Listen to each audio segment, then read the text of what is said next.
Okay, well, we'll go ahead and get started here tonight. Welcome to the County Board of Adjustments meeting for Wednesday, September 19th, 2018.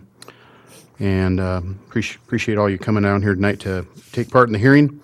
We'll can we have a roll call vote, please, for the members of the board, please? Andy Medford. Here. Andy Medford is here. Jerry Ford. Jerry Ford is absent. Paul Forsting. Here. Paul Forsting is here. Babbitt Ruskafard. Here. Babbitt Ruskafard is here. Ryan Schumacher. Present. Ryan Schumacher is here. Maggie McCall. Maggie McCall is absent. Mark Kobos. Here. Mark Kobos is here. And Chair, there are 4 members and 1 alternate present. Would you like to appoint Ryan Schumacher as a voting member this evening? Yes, we would. Thank you. We do have a quorum. Yep.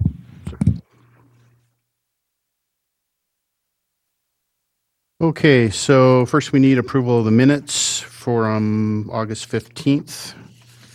If I can have it, is there any discussion about those meeting minutes? I have one item. I was absent last month, but says I made a motion, so I'm not sure who made that motion for the East Missoula sign.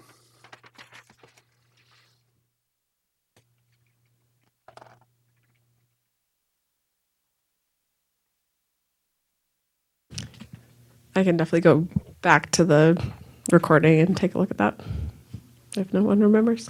Yep. Thank you.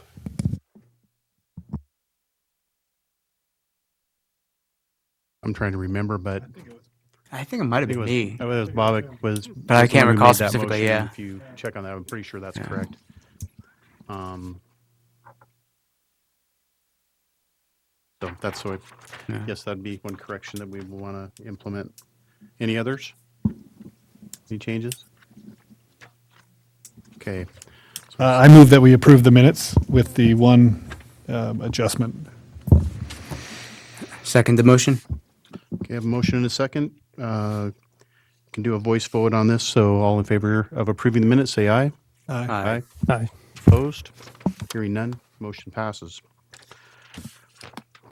At this time, we'll open up the floor for public comment. So if you have something to talk about tonight for the Board of Adjustments that is not on the agenda, you're welcome to come forward at this time and speak your piece. So again, items not on the agenda. Seeing none, we'll close the public comment period. We'll move to public hearing, Mullen Road Storage Unit Special Exception. Lauren, because we do not have, we have some new members here tonight, I think we'd need a full staff report, please. Thank you. Yeah, thanks. Lauren Miller, planner with Community and Planning Services. As Mark said, this was an item that was a tie vote last time, but I will run through the presentation again, and bear with me, I'm sick, so hopefully this goes okay. This is a request by Bridger Stafford for a special exception from the Missoula County zoning regulations. The applicant wishes to construct a 124-unit residential mini warehouse located at 6250 Mullen Road. The property is zoned CRR1 residential. The subject property is located at 6250 Mullen Road, directly north of the Hellgate Trading Post gas station. The property is surrounded by a mix of existing residential development to the west and the northern half of the property, and mixed commercial uses on the eastern boundary and southern property boundary line. The property is zoned CRR1 residential, which allows for residential mini warehouses as a special exception. The surrounding zoning is a mix of residential, commercial, and the City of Missoula's community business zoning district. The proposed development is within the 2005 wide Mullen West plan, which designates this area as a neighborhood center. Here's a view of the existing property site. Currently, there is a single-family residence on the property that was built in 1945 and a detached garage. In the application, the applicant noted that the asbestos and the use of lead-based products has limited the feasibility of remodeling the home at the current market price. The property is relatively flat and there are a number of established trees existing on the property. The applicant noted in their application that they plan on incorporating several of these existing trees in their landscaping plan and transplanting some of them to limit the visibility from the existing residential development. Here's the proposed site plan of the development. There are a total of 3 storage unit buildings for a total of 124 units. Access to the proposed facility will be located directly off of Mullen Road, limiting any extra traffic into the neighboring residential development. A visual buffer is proposed along the perimeter of the property, which will include fencing at 6 feet in height at 75% opacity, along with plantings, and as I said, using some of those existing established trees on the property. A full landscaping plan will be required at the time of zoning compliance permit review. Adequate parking spaces will be provided within the development itself. The development will conform to Chapter 3 supplementary regulations and Chapter 4 special design standards of the Missoula County zoning regulations. I added this slide in for a last time. It might be kind of hard to see on there. I blew it up and it got a little bit fuzzy, but this is just provided by the applicant in the application. This was attached. Shows kind of the surrounding property development, showing the 44 Ranch subdivision and the future phases of that, along with the existing manufactured home communities that will be surrounding the property. The proposal was sent to agencies and property owners within 300 feet. Staff received 2 of the comments from adjacent property owners after the staff report was mailed out opposing the special exception. One of those letters from an adjacent property owner noted the excessive noise from snow removal equipment, gate and car noise at all hours of the day, and the noise amplification from building materials. Other items that he noted in his letter of opposition was the potential development from the facility attracting crime into the area, the devaluation of the surrounding properties, and that the property should be used as a single-family residential development, and that a storage unit is not needed due to storage unit facilities already being nearby in the area that are existing. Most agencies provided a general response of no comments or concern. The Missoula Rural Fire District did comment that the building number 3 will have fire access problems as the plan is currently proposed, and it may require a break halfway through to provide adequate access. This comment was addressed in condition number 2 of the staff report, and the applicant was notified and is working with the fire department to address this issue.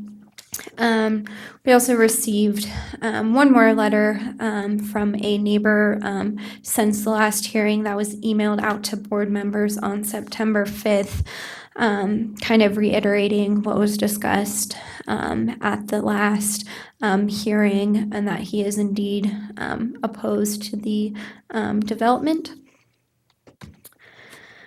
And with that, based on the factors that I presented and those included in the staff report, staff is recommending approval of the special exception.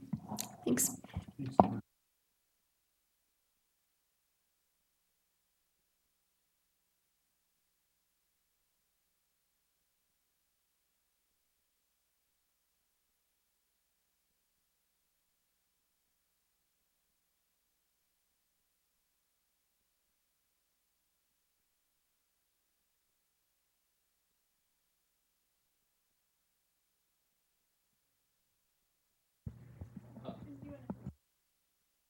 Click the button and turn. Yep, there you go. Thanks. Okay, perfect. So one of the things that came up last time If you during could identify yourself just for the Sure, record, because sorry. they're trying to make sure they have a recording of Yep. this. Okay, thank you. my name's Bridger Stratford. My name's Shayna Stratford. Yep. So one of the things that came up in the last board meeting was, I think one of the things that kind of held things up for the board or members of the board was trying to address a need within the community in that area. So we went and gathered some statistics as far as how many residences and homeowners are in the close proximity to this property, just to paint a better picture of the density of existing homes.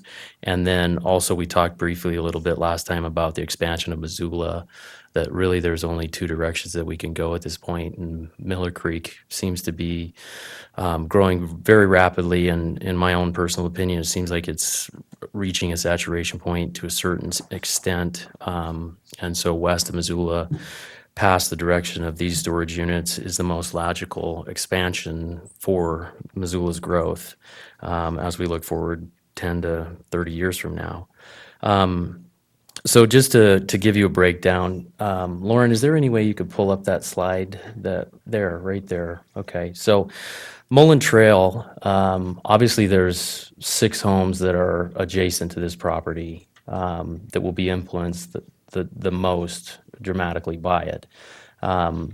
In Mullen Trail itself, there's 93 additional homes. So I just wanted to reiterate also last time, I didn't have the opportunity to say this, but Lauren and the Board of Adjustment sent this out to 24 people that were within a 300-foot radius, and it looked like maybe 5 or 6 people were here and opposed to it, and of course they were the ones most directly impacted by it. I think that's a significant thing to note, that the other 18 to 19 people that are also affected by it were not present. Without going subdivision by subdivision, I just want to give you a quick breakdown. 44 Ranch Development is currently in phase 9 of its development. It has 24 phases that will be completed eventually. So the total amount of units in 44 Ranch will be 685 units. What's relevant to that is Shindig Drive will eventually be where the next portion of those phases will come out there, and they'll also come out by the old 44 Ranch. There'll be a new road there and Shindig Drive. So essentially, all the homeowners at 44 Ranch will have the ability to come out and access Shindig Drive 1 block away from this property and turn into this storage facility. So the relevancy of all of this also is that according to the Self-Storage Association, 1 in 10 households has a storage unit at some point in their lives. So I'm trying to paint a picture in terms of, it seemed like we had a board member last time that wasn't really aware of what 44 Ranch was and the density there and some of the surrounding communities. So I'm sorry if some of you know this already, but we felt it was important to reiterate this. Shindig Drive itself has 39. So all of these are within a 4-block distance to the proposed storage units, and meaning either within 1 block, turning onto Mullen and into the storage units, or 4. The total number of homeowners that can access the property within 4 blocks is 1,049, and that includes future development also. So it's not existing, but it is a combination of existing and future. So without boring you with all of the neighborhood breakdown, essentially within a 1.7 mile radius, driving distance of this property, there's 3,300 homes. So with that being said, 1 in 10 with 120 units, it seems very logical that this is a great benefit to the surrounding neighborhood. And as far as this is classified, I mean, one thing that's not really specified is how big the neighborhood we're talking about is. And I feel like 1.78 miles falls into that unique area that's influenced by this storage unit facility. The other interesting thing about this is I didn't include any properties over 1 acre. So there are properties that are over 1 acre that may have room for more storage and not need this. So one other note, this doesn't include the 1,000 to 1,500 plus apartment units that are about 2 miles away. So there's clearly a significant need. If you combine the two, we're almost looking at 5,000 potential people in need of a storage unit. So the one thing also last time, as far as what we talked about, the Board of Adjustment, I thought there were some things that didn't necessarily get covered that I just wanted to highlight as far as our proposal for a special exception. The location of the property is zoned CRR1 residential, which allows for residential mini warehouses as a special exception. Zoning in the surrounding area is residential, and the use is a mix of residential and commercial. What's unique about this property, in our opinion, is that where it is located, the access point to the property is very commercial, with a gas station directly across the street. There are storage units that are not actively marketed directly across the street also. So where it's at, it does not negatively impact the surrounding neighborhoods in terms of accessing those neighborhoods to get to this facility. It's in a logical position that is already established as commercial. Again, the property is surrounded by a mix of commercial development. Proposed mini warehouse would not detract from those surrounding properties. And also, the property is located within the 2005 Y Mullen West Comprehensive Plan, and that plan designates this area as a neighborhood center, which defines uses that should be oriented towards serving the needs of that residential area rather than targeting a community-wide market. So I think as Missoula grows west, this is an optimal situation to have a facility where people can access their personal items. They drive by them, they know they're safe, they see them on a daily basis. And I think that will help influence the need to go into Missoula to find other storage solutions.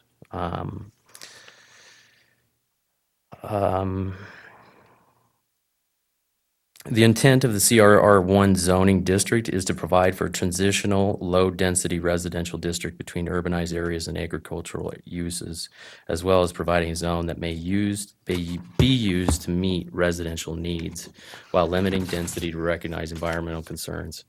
Again, we're fulfilling a need for homeowners. A lot of the homes, the 3,300 homes, and especially the apartment complex, there just isn't enough storage for those individuals, and this fulfills that void. And the Y Mullen Comprehensive Plan recognizes this tract is within an area intended to serve the needs of the residents. So, as Lauren stated, we've gone through our site plan. Our setbacks meet all the criteria. We're 15 feet on the sides, 25 feet on the front and back. That's designated for a buffer zone for the residential area around there. We specifically incurred costs in an effort to try and transplant those trees and create a buffer. Unfortunately, Mr. Provost is at the end of the complex, but the other 4 or 5 homes are going to be their view is going to be very blocked of the actual storage units themselves. And also the fence is 6 feet tall, so, really all that is visible is, rooftops because of its opacity, so. in combination with the trees, yes. And then, just as far as the recommendations of the zoning officer, I thought it was really a critical component that the Community and Planning Services recommended conditional approval of the special exception. The storage unit itself will be accessed directly off of Mullen Road, which I think, again, is a big deal. It's not impacting Shindig Drive. It's not impacting Mullen Road. The subject property fronts on a collector street, which is Mullen Road. So would this be an optimal time to address the email correspondence as far as our thoughts regarding some of the issues that Mr. Provost has? Sure. I think it'd be fine. He'll have an opportunity to discuss it as well, you know. Totally, yep. So, as far as snow removal goes, I think that is a legitimate concern. Obviously, from a liability standpoint, we need to make sure there isn't any ice that can affect any of the people renting our storage units. I can't see how that's much different than on Mullen Road with the snow removal that's done there all hours of the night also. And again, this particular homeowner is going to be the most impacted because of the way the buildings are situated. I feel confident that the other homes are not going to be impacted as much by the noise. Customer noise, we addressed this last time also. I think that as the units fill up, we're anticipating a 6-month to 8-month growth in terms of filling these storage units. So yes, there will be a definite increase in additional traffic, additional noise during that period. After that time, I think that the level of usage and the level of impact is going to be significantly less. Noise amplification was one concern from the buildings themselves. Again, I think in this specific situation for this homeowner, it will be an impact to them. But for the other adjacent homeowners, I see these buildings really not affecting and reducing the amount of noise that they're hearing from Mullen Road. Typically, traffic is at 50 miles an hour through there, and it's nonstop traffic. And right now, it's an open field. There's no barrier for those homes to Mullen Road, and I feel like it's a positive that it will reduce noise and reduce the visual burden of Mullen Road for those homes. Crime, as far as storage facilities attracting more crime, we don't see that as an issue personally because of the 6-foot fence that we're going to have. We're going to have surveillance cameras. Each person that has a unit will have their own individual key code. We'll know who's coming and going. We'll have cameras. If anything, I think it's going to make deter any kind of crime on those specific properties that are adjacent because we're going to be able to provide a service if there are any issues with potential footage of anybody that's in the area. Devaluation of surrounding properties. I think this may sound a little bit cold, but when these homeowners purchase this property, I think maybe their realtors or title company maybe made them aware that this was a CRR1 zoning area and that it had the potential for commercial. There's 7 or 8 different commercial possibilities for this property. So I understand this is a concern, but it should be something that they were aware of when they made the investment in their property. Lauren, well, I'll ask you that later. So, and again, as far as the current residential utilization of the property, it is a beautiful piece of property. It's 1.3 acres. Being inside the home, it needs a significant amount of improvement. So in order to demo the home, we're going to need to incur an expense to treat the lead and asbestos before we can actually physically remove the home. If we were to do this in a remodel context, we would actually have to contain all of that, manage all of that, and it would easily double the cost that we're going to incur if we were to demo the house. So at the current market value of $279,000, roughly $40,000 more for lead and asbestos puts it at a $320,000 price point, and that's before doing any improvements to the home. So the comment here that the homes right now are in the $350,000 to $425,000 range is legitimate in my opinion. But if you were to start on a renovation project on this home, it'd be a $320,000 starting point. You're going to be well above the existing home values, which for most investors or homeowners are not going to be willing to take that risk to be that far above market value in the neighborhood. That being said, given that the access point to the property is directly across from a gas station, existing storage units, unfortunately, there's a mobile park behind the behind the Hellgate Trading Post gas station. These are all things that would limit somebody to be willing to put $550,000 into a renovation project, in my opinion. So as far as not needed is concerned, clearly this was a response that there are a lot of storage units in Missoula. There are a lot of apartment complexes in Missoula. Surprisingly, they are still, the vacancy rates are between 4 and 5% for the apartment complexes. Storage units, it's very difficult to have any kind of understanding as far as what their vacancy rates are, other than calling all the facilities or most of the facilities. And when we do that, it's astounding how limited they have what they have to offer. So I think we can speculate as much as we want in terms of, is there a need for something? Clearly, we're the ones willing to take a risk and gamble on this business venture. We've done our research and feel that there is a need in Missoula, and there's going to be a continued need, especially west of Missoula, as growth continues. I completely understand the direct impact that this facility will have on the adjacent property owners.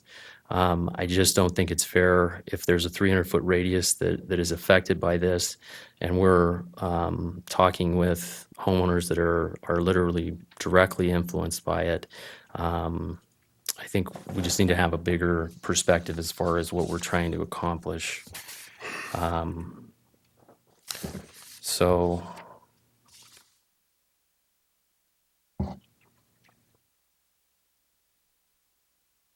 yeah, I mean, as of right now, I think that's, unless you guys have any questions about the specific facility, I'm sorry if it seems like we're not getting into deep detail about the facility itself, given we already had a meeting about it. I don't know how much redundancy we need to have about anything that we didn't cover right now. You said that you had a question for Lauren earlier. Well,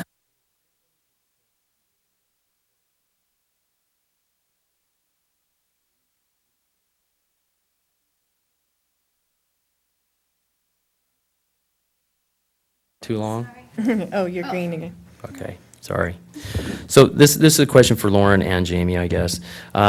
So as we look at this property, what is it feasible, given its proximity to the city boundary, that this property could be annexed into the city? At which point would the zoning change at that point?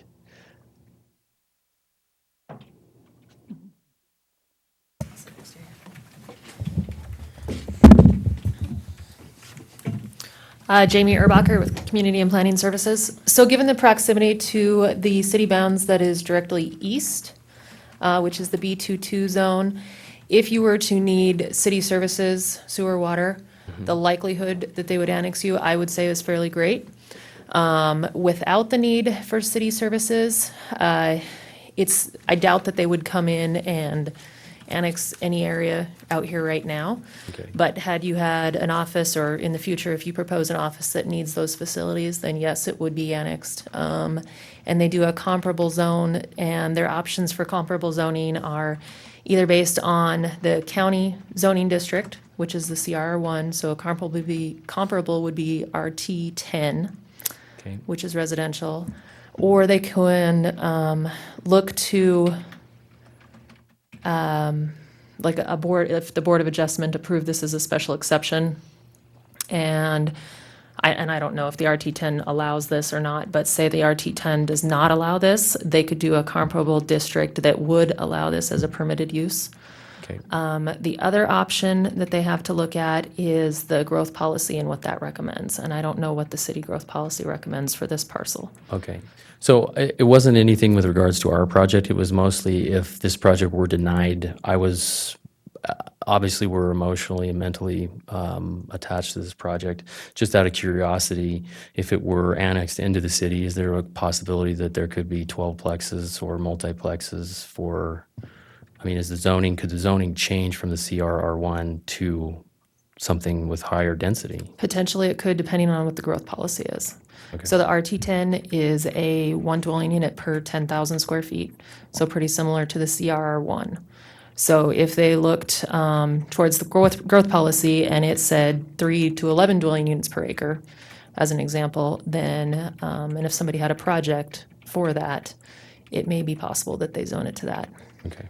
So we just think it's a better usage of the property to have it be zoned as a residential mini warehouse, which has less of a traffic impact than going with a Higher density. multifamily option that could be feasible.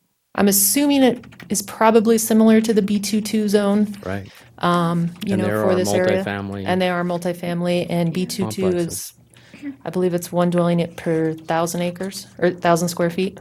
Okay, so we're dealing with 1.3 acres. 43, you're probably 50, 60 some units that you potentially could get there. Okay. So it's our opinion, we think this is a better usage. Yeah, Has less impact. As Missoulians that drive by there every day, regardless of whether this project comes to fruition or not, I would personally rather see storage units there than multifamily housing, was why I wanted to know the answer to that.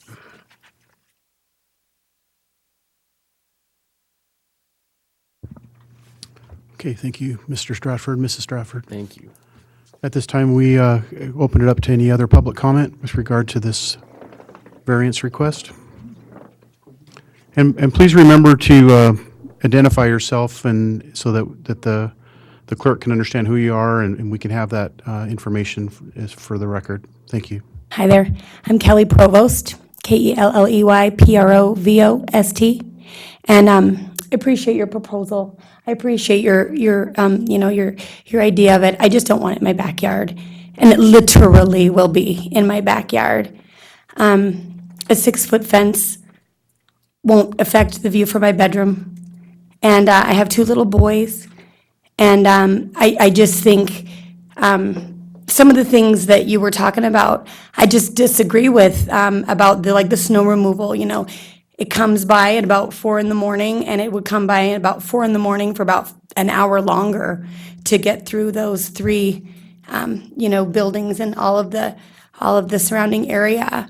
It does seem like there will be. I don't know about crime. I'm not sure it's going to, but I think the potential is a lot bigger risk with a facility like that.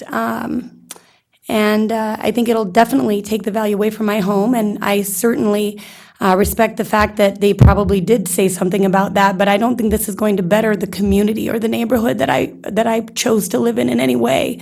And that was what I was understanding would be in that zoning, was something that would better the community and make for a nicer neighborhood or add to it in some way. And I just don't see this being the right fit for that. Or my family.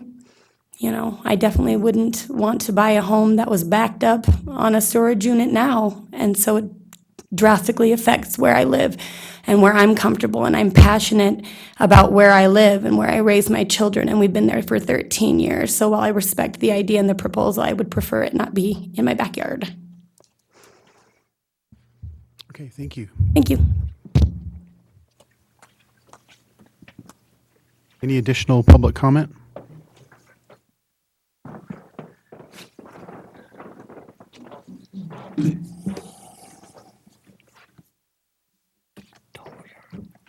My name is Patricia Now, N-A-U. We are going to be living at 1605 Shindig, which is the majority of the whole side of our property is going to be adjacent to this complex. And we too are very passionate about the neighborhood. This is our retirement home, and we had planned on living there for the rest of our lives. Not what I had envisioned for a retirement home. We received this letter which you folks sent out dated July 20th, 2018, it states that a public hearing will be conducted. To our knowledge, and this was before the last time, only one letter had been received stating opposition to the Mullen Road special exception. And 5 property owners close to the proposed property also spoke. All who have spoken have been opposed to this development.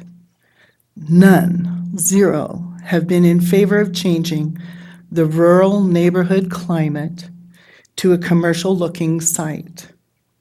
As stated last meeting, but just to recap, there are 6 storage complexes already offering, and you folks know this, but they're offering over 1,400, over that number, of individual storage units within a 3.4-mile span of Mullen Road plus 1 block onto Clark Fork Way. So there's a big apartment complex right there across from Walmart on the other side, easily served by the 3 storage units that are right there on Mullen Road or 1 block off. There are 3 complexes on either side of Mullen and Reserve. There are 2 complexes within 1.6 miles west of this proposed site. 2 complexes within 1.6 miles west of this site and 1 unit kitty corner from the site. We have absolutely nothing personal, truly. We have nothing personal against Bridger Stratford or his wife's ambition or desire to improve our neighborhood. It was brought up last time that 44 Ranch was expanding and that this residential mini warehouse could help those people.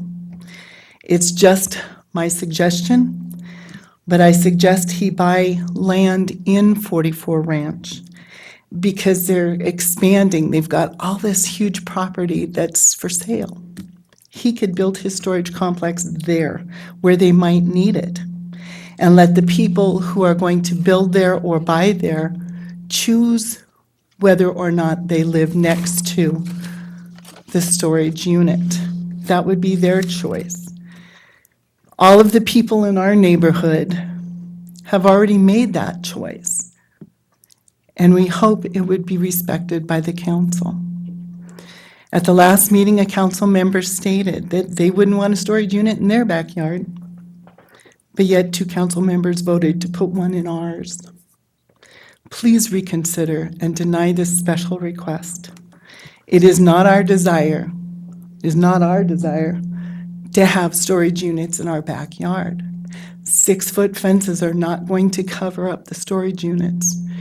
The lights, the security lights, are going to be shining into my bedroom window. I don't feel like I need to put in blackout curtains just to black out the security cameras or the security lights.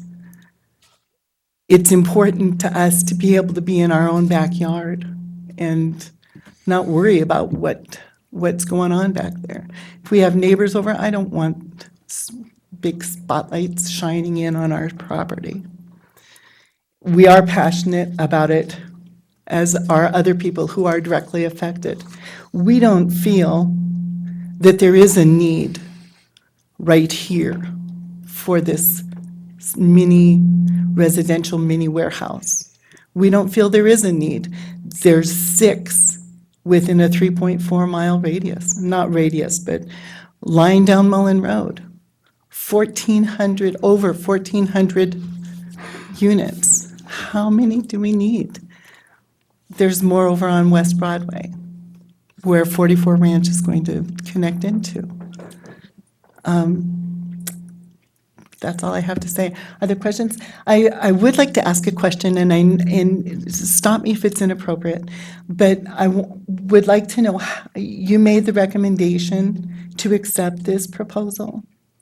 Is that correct? Yep. Staff did. And did you contact any of the residents that live there? I mean, we were not contacted. That was the purpose, the intent of the letter that you received. Okay, so the letters went out. You've heard us. you've heard the emails that you got. And it doesn't mean anything to you? Well, staff made the recommendation, but I had to send out my staff report and write it before I received those letters and comments. So, what I've heard here, I obviously couldn't include that in my staff report given to the board members because I did not receive that information prior to that time. Okay. It just was disconcerting to me to have you recommend, and all of us in the audience saying, no, please don't destroy our neighborhood. So I was like, Yeah, and you have to remember that the recommendation is based upon the staff's review of the criteria that have to be met in order for the exception to be allowed. So there's a lot of things that they have to review in order, including the plan for the project, to decide if the proposed plan and project is going to be acceptable. Number one. Number two, there's also a lot of other folks other than Lauren and her group that go through this, including the fire department and a lot of other agencies in the county, to try and make sure that they have an opportunity to put in an effort on this and say, hey, we have a problem with this. So it's not just, one little group or Lauren making these decisions. And I understand that, and it was again, definitely not personal. No, it's not. But just so you understand that there is a long process for this to happen, and they gather up all that information and then also request information from the surrounding property owners. And then they have to make a recommendation. And that recommendation is based upon their findings and also from the input from the other governmental agencies that they get input from. So But it's not. the number of government agencies don't live there. It's directly affecting our lives and But their recommendation has to be based upon findings of fact and the law, not necessarily upon, any personal feelings about certain things. It has to be on the facts. So that's what they make their recommendation on.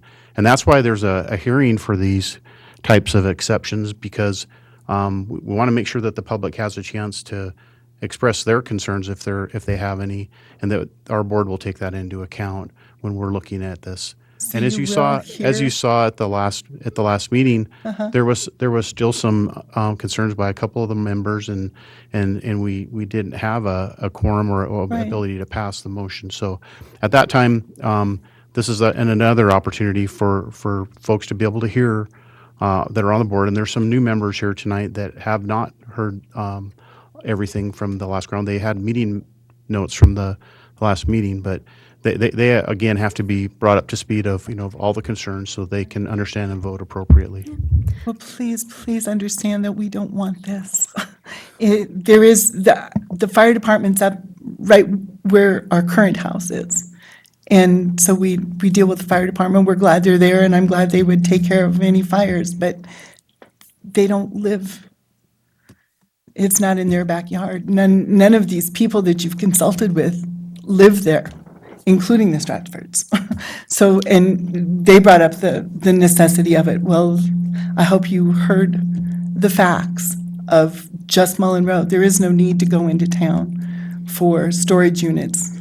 There's plenty of them.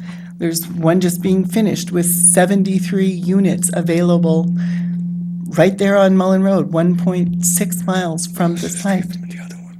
Yeah, across the street from KPI, which also has 260. over 200 units. So that's our input. Okay. Please reconsider. Thank you for your My name's Charlie. I'm the other half of this conglomerate here. I understand I'm a building contractor too, like Bridger is, and I understand that you deal with facts and no human element there. But if you have these hearings and there's not a human element, then why do you have the hearings? Because if you're just going by rule of law, by code, by whatever, then it's a done deal. Jamie was instrumental in helping me get my initial building through. Too bad you weren't there to help me on this addition, because boy, it took me 28 months of as you're going through trials, tribulations, lots of extra dollars and everything else to get it to happen. If I would have known that Bridger was going to, or anyone else was going to build a commercial unit there, then I wouldn't have put our house on the end of that a bit. Who wants to look out their bedroom window? Paul, you said at the last minute, I sure as hell wouldn't want to look out my bedroom window at that. And I understand what you're saying, because that's what we're faced with. But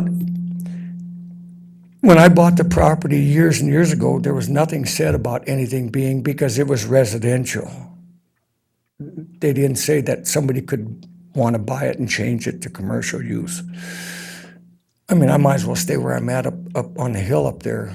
But now that we're there and we're megabucks into this project, it's a little late to say, oops, I guess we don't want it now. I mean, we got the windows in, everything's up, we're getting ready to, move on with the rest of the project.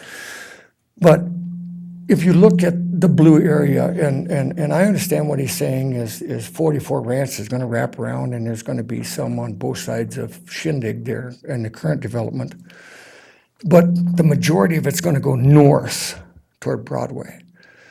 And what's the name of the place out there, Terry?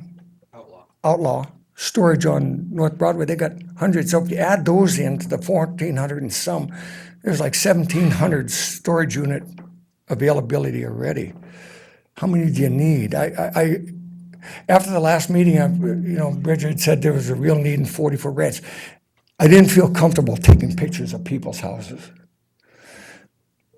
But almost all of those places out there in 44 Ranch got garages and storage sheds in the yard. So I don't know, whether that holds water, that they all are going to need a storage unit. I don't know about his facts. I can't dispute them, because I don't know that one in so many are going to need one. Before I built my building, I rented some because I got my toys that I needed to store. But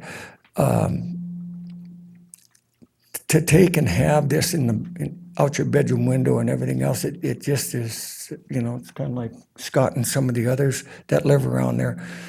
Like I say, the human element has got to account for something. I mean, I realize where they're at, and I'm sure they've got a lot of dollars invested already in the plans and everything else, but I would think that the board here would have, some feeling about the people that are already there and what they're going to have to deal with if you guys approve this. And that's all I got to say. Thank you, Mr. New. And Mark, I have one thing to add that Jamie pointed out to me. Another thing with the special exception and, allowing this public comment. And when we send out our agency or our letter, to adjacent property owners, in between that time and writing the staff report, it gives people an opportunity to, potentially throw out ideas for, mitigation of impacts to the development. So, we rely on those comments as well for, potentially throwing in conditions in the staff report. So just wanted to point that out, that's also an important part of, why we notify property owners and take that into consideration in between, that time and when the staff report is written. So Thank you, Lauren. I appreciate that, because I did not cover that. So thanks so much. Any other public comment? Hello, my name's Carl Christofferson. I own storage facilities, so oddly enough, I'm here. I'm for it. I've seen it. I've been through it. I'm building right up the road. A correction, I'm not building 200 units. There's only room for 76. As of right now, even before we started the building, I've got reservations for 20 of them. That to me shows there's a demand. I've seen the building around town. I mean, it's going crazy. We're only getting more. I drive by daily, and not to be disrespectful, but a new facility, it is an upgrade for the property. It's right now there's not a yard that's cared for. It's it's not watered. A storage facility. I know the concern was the lighting. LED lights, they're not. I would assume he's not going to have them on the backside of the building. I know on my facilities, it's just the drive lanes, just to keep the light for customers that do come later. As far as the amount of driving, I mean, I've had a facility for almost 4 years now. And there's days where I'm lucky to see a car even come in. It's very low impact. I mean, there's tons of different options that could go in there, and you could have, like you said, a possibility of an apartment complex in the future. You're going to start getting lots of different faces in that area if it's apartments. Bridger did touch on the point of security cameras around the facility, which we've had, I think, one case of someone breaking in and they were caught on the security camera. It was well lit. We had cameras.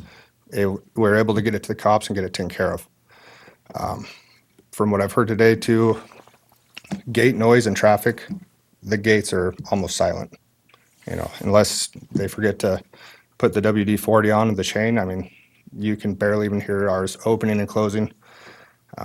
So I understand people could think it's loud, but it's not grinding on, the pavement or anything. It is a silent gate. I mean, your garage door is probably louder than it, to be honest. Snow removal. I live in Pleasant View, so the option of snow removal being too loud. I'm in the snow removal business also, and I can vouch that we're out at all hours of the day plowing driveways, sidewalks, salting. Even my neighbors. I have the old lady next to me. She's out every morning at 5 a.m. and she scrapes away like crazy, and it's noise. You're going to find it whether, if any business of any type or anyone that, takes care of their sidewalk or driveway, they might be out there with a snow blower for 2 hours. I mean, my facility I have right now, very similar in size. It's 127 units.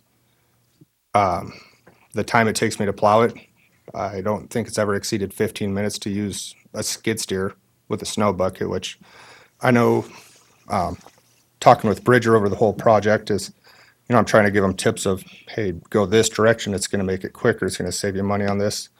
The skid steer is one suggestion, and I know he is well open to it because it is something he can utilize for other projects in his business as a contractor.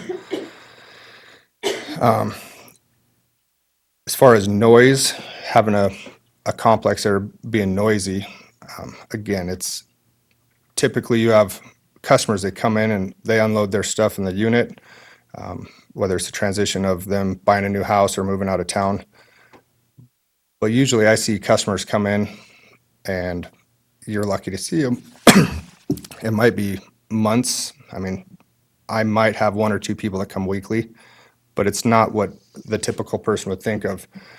Daily, you have 100 people coming in and out. I mean, I've always, looked around at other businesses, and there's definitely way more traffic through any other business in town than a storage unit. I mean, it's and the size of the facility too. That's going to come into play here too. Is you're not looking at 300 or 400 units. It's 126 people, and the reason I'm up here talking is because I have one similar of size.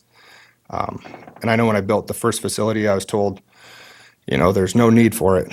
Well, we're at 100% occupancy, and now I'm seeing my second facility at 20% before I even have buildings up.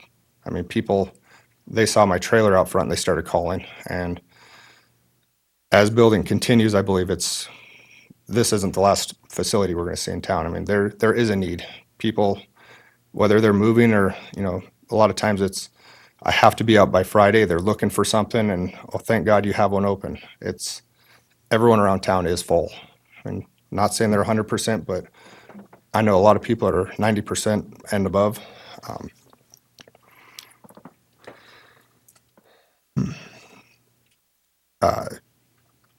Also, I mean, Flynn Ranch, last time I heard, the land out there was for sale. I'm not sure how many acres. I believe it's over 50, so you're going to be looking at more houses out there. And the thought of them going back in towards Walmart and getting a storage unit, I can tell you now those facilities are close to full. So, I'm 2 miles maybe down the road. I would guess in the next 6 to 8 months, I'm at full capacity with no doubt. I think that's about it. I think that's all I got. But I'm for it, and like I said, I'm a competitor. I'm not. Usually, people say terrible idea, don't do it, but there is a need for it. and I look forward to buying more land somewhere in town and doing the same thing, because I've seen what, it does for customers when they're in a rush to find something. And, I've, being at 100%, I've had to send people all the way out to Bonner to the new facility, to university storage. So I appreciate the time. Okay, thank you. Any other public comment?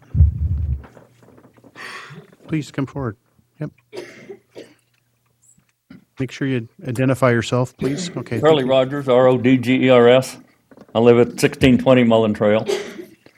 I just had a couple of comments. Mainly, I agreed with what Kelly and Charlie had to say. I don't know who came up with the term residential mini warehouse, because it's definitely a commercial operation. So don't let the residential fool anybody in here. It is a commercial operation. I'm surprised we haven't proposed a residential car wash or a residential gas station. Anyway, that's kind of a misnomer as far as I'm concerned. I believe the establishment of the warehouse at the proposed location will detract from the rural nature of our neighborhood. I've lived at my house at 1620 Mullen Trail for 18 years now. Been to most of the homeowner meetings, know a lot of the folks. That nobody's ever said we need a residential mini warehouse in this neighborhood, ever.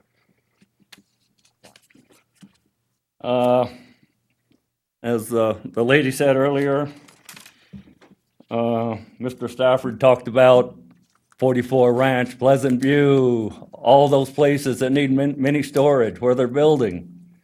Build it in their neighborhood, build it in their backyard, not mine.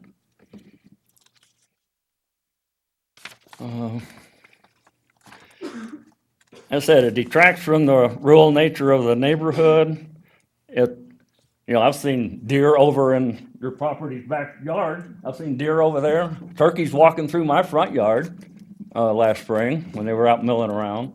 They're not endangered species or anything. I wish we had a secret gopher or something living across the fence there from me. That would probably help, but we don't. We just have a few deer risking their lives to get across Mullen Road to get in our yard. And a few turkeys. God, I don't know where they came from. But anyway, just wanted to say I'm against it and see what happens. Okay, thank you. Any additional public comment? Shayna Stratford. I just would like to say I completely understand the homeowners' emotions about it. And we're Missoulians born and raised too. I understand that growth is hard. But, the previous planners that put these zones in place, they do it for a reason, the same reason there's a gas station there. I don't know what we all would do without a gas station. But, this home existed long before Mullen Trail, where these residents live. And I'm sure the homeowner there I'm sure they were opposed to the subdivision that these guys all live in, because growth is hard. And I completely understand that. But I do think that it is the position of the county commissioners and zoners and planners to serve, take into account and serve the needs of the greater community, so.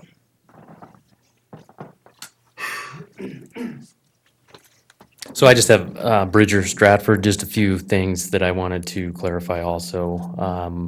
So the storage units that are kitty corner are, again, we said in the last meeting, aren't actively marketed. It seems like they have some long-term tenants that are in those storage units. I'm not really sure how many units are in there specifically.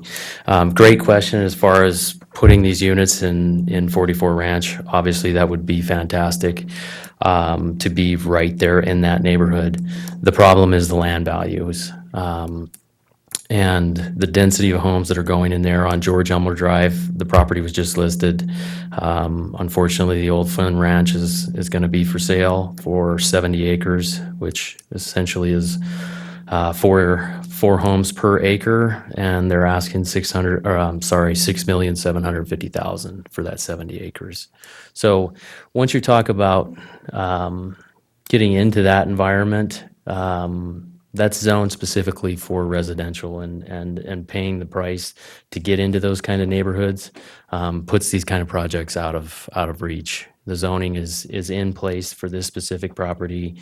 It's in proximity to the commercial properties across the street. I do feel for the homeowners that are adjacent to it. I feel like Mullen Trail is separate enough from it, accessing their homes, that they're not directly impacted having to go by this facility. They obviously will on Mullen Road itself, but ultimately, once the fences are up and the buildings are up, and there's just not a lot of visual impact that they're going to have from it itself. One thing that came up last time, and I think it's fair to address it now because it was a concern for some of these homeowners before, even though it didn't come up tonight, is traffic. So I build homes in 44 Ranch, and turning onto Mullen Road at any time of the day is a challenge. I mean, it's incredibly difficult. It's 45 miles an hour, which means 50 miles an hour. The one thing I wanted to reiterate about this is, given the close proximity of the number of homes that could utilize this facility, especially coming off of Shindig and coming in there. Ironically, what happens in 44 Ranch is so busy in the morning at 8 o'clock in the morning that the mothers and some of the moms in the neighborhood have actually strategically gotten together where one will go and make a right-hand turn, come this direction on Mullen Road, and turn around and come back and slow down to let people onto Mullen Road. That's how dense the traffic is. So it made me think today, as far as the traffic comment from last time, if people are slowing down to access this property, it actually makes Mullen Trail, Shindig, it gives them the ability to get onto Mullen Road a little bit better. So that was just one tidbit. A couple other things that came up. The airport owns a tremendous amount of real estate out in front of the airport. 44 Ranch will not connect directly to Broadway to access those storage facilities out there, given the airport's land that's out there. George Elmer, I think there is some talk of a road going through, but it will not be adjacent to 44 Ranch going that way north through the airport to get to other facilities.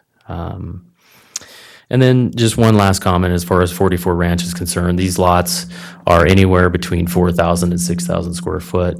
By the time you put a 1,700 square foot to a 3,000 square foot house on there with a 24 by 24 concrete drive surface, you're limited to the amount of room that you can even have a storage shed. Ironically, the covenants don't allow for anything more than 8 feet for a storage shed, which does limit the amount of size to be able to put any kind of storage there also. So those were just a few things that came up in discussion. I just want to take the opportunity to address them.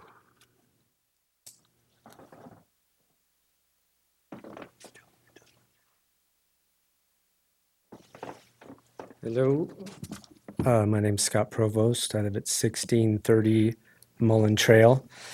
It was brought up about the gas station, that there's this area is there. That's the Hellgate Trading Post has been there before anything was there. So that's always been there. And we bought that property knowing that there's a gas station 2 blocks from our house. This was zoned the way it is because this used to be a nursery. This property was the residence, and the rest of this going all the way back to Shindig was the nursery. And the owners lived in this house, and they sold all of that, and that was zoned as commercial, or as a neighborhood commercial, because it was a nursery. So all that property is zoned neighborhood commercial because of the old nursery, and the city annexed it because they needed the city services.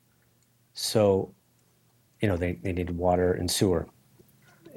And so they could have built mini storage units. They could have built anything that fell in that zoning. They built track homes and a couple of apartment complexes. And so, and then the residence that remains was zoned as residential. And so this last piece of land, this 1.3 acres that remains, they've already sold all this land as commercial and all that, but this estate is residential. I know there's this variance, and that's what we're here talking about. So I'm not going to get into whether storage is needed or not needed, but I just wanted to go through a couple points in the report, because the report seems to be a point that gets a lot of attention from the board members.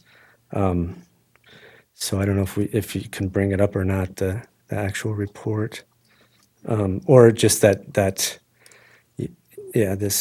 the recommendation conditions on it. Is there one more back, or is that the first page? Is there something you're looking Oh, for no, like specifically? just the points that you went through in the report. The board members should have copies of them so they can. One of the points was the property is surrounded by a mix of commercial and residential development, and it would not detract from the surrounding properties, and I disagree with that point. I think it would detract. It's going to detract from mine.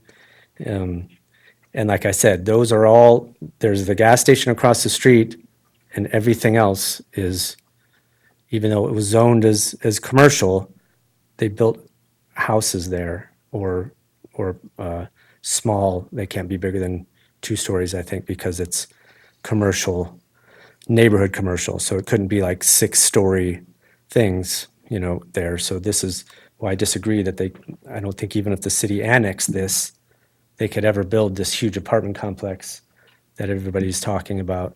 If they bought this and they can't change the zoning to build a 6-story apartment. It could be a 16-plex maybe.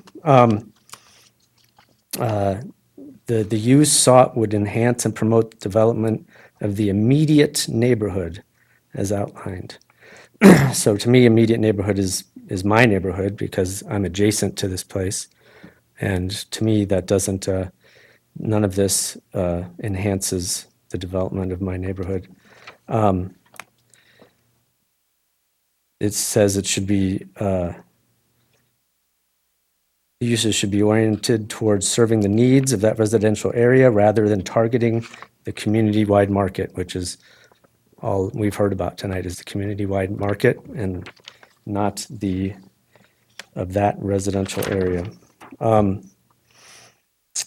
The use will not adversely affect nearby properties or their occupants. I disagree with that. It's going to adversely affect my property value. It's going to adversely affect my view. It's going to adversely affect my noise. There's going to be people there at 3 a.m. throwing stuff out of their truck into their unit, and I will hear that because my bedroom is right on the back of that. And that tin is just gonna be like a microphone up to my room.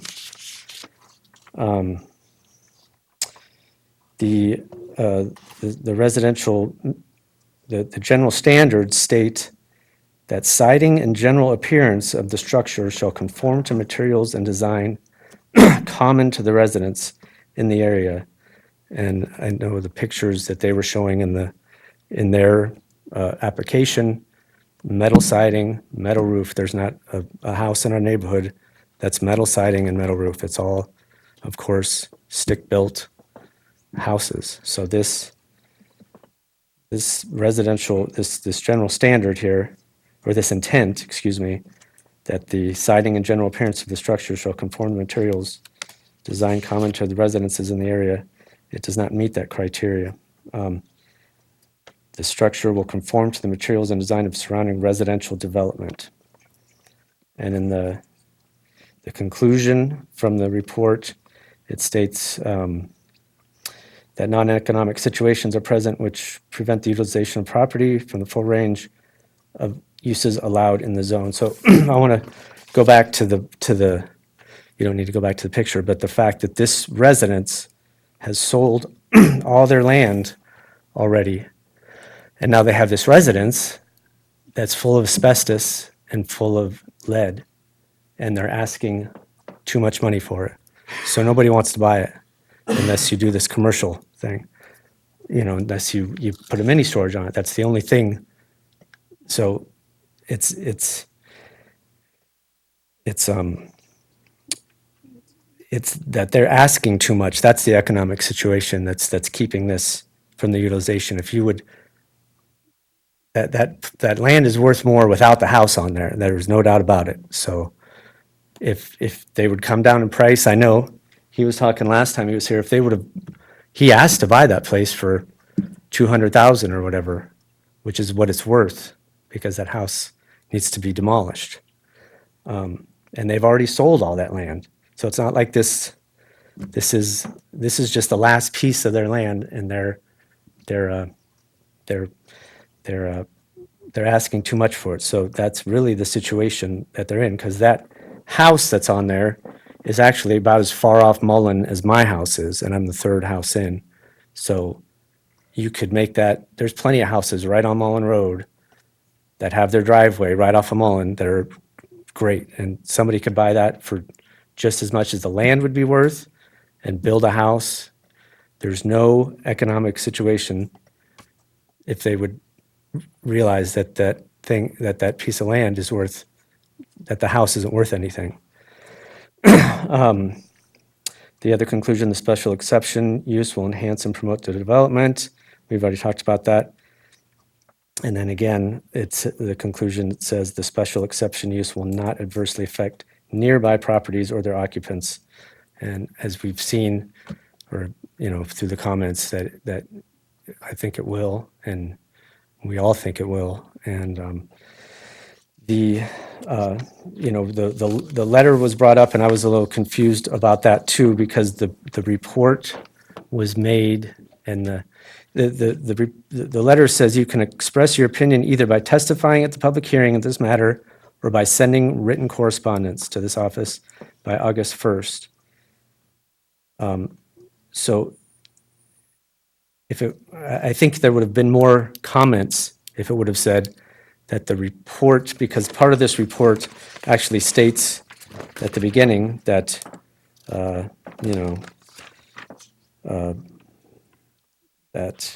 adjacent property owners within 300 feet were notified, and there were no comments. So, if it should be saying in these letters that if you don't give written correspondence, that the staff report is going to go out without hearing from, so they're going to give their opinion or their, part of their basis of opinion on no comments or on less comments. So that's just kind of a comment about the process here. So anyways, my problem is with some of these issues, and again, you've had my letter, so a lot of this is redundant, but it's gonna, like he said, I'm gonna be mostly affected. So I guess my loss is his gain in this situation if this goes through. That my value goes down, and he gets a commercial property for pennies on the dollar for what a commercial property should be. Thanks. Thank you, Mr. Provost. Any additional public comment?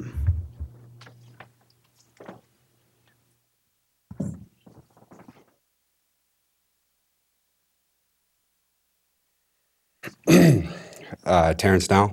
I live at 6125 Mullen Road, number 13, across the street. I just wanted to get up and say that I am opposed to the storage unit complex proposed across the street.